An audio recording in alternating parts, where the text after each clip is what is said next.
دوش على خفيف يا جماعة الخير. صار لي موقف أمس في حلالي وانزعج بصراحة على اللي صار. تخيلوا أمس آخر الليل دخل كلب ما يستحي على وجهه، كلب دخل عندنا هنا في النخل وموت الدجاج، موت دجاجي ودياتشاتي، ما خلى شيء لي. والمشكلة انه موت الشيء اللي يحب قلبي، موت دجاج وديك سميرة وسميرة، حتى مسمي على خالاتي موتهم.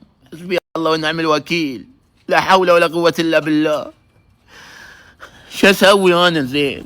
قبل اسبوع طيران ماكل هريس على دجاج، والحين ما كلب دخل هنا تخوت وناسين الباب مفتوح. ادري مثل النساء طميعة اللي ما يستحي على وجهه، طميعة. عندي المقطع بوريكم اياه، بوريكم شو اللي سووا. شوفوا انا هنا الحظيرة ذي زيني محافظ عليها، انا لو ما محافظ عليها شلون راح من صيد امس ذيلي الحين واكلوا.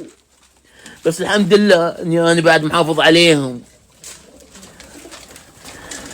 شوفوا لازم اغرم اللي خلى الباب مفتوح ذا، اغرمه يدفع لي قيمة الدجاج. ما باني قاعد اسوق حراج انا، لحق راضك بس تعال كل واحد يقعد يسوي هالحركات ذي. الحين بتشوفون المقطع شو اللي سوى الكلب.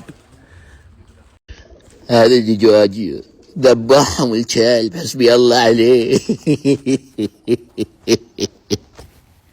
ما خلى لي الا 3 دجاجات، كلت واحدة كلت انتين. لا ولا موت الا الدجاج اللي عزيزين على قلبي، اللي باسم خالتي سميرة، مسمي سمير وسميرة، موت من غير الادب. هذا خالتي سميرة شوفوها انا مسميها عليها. طالعوا لازم انتقم من اللي كان السبب. الواحد شي يقول العوض على الله، العوض على الله.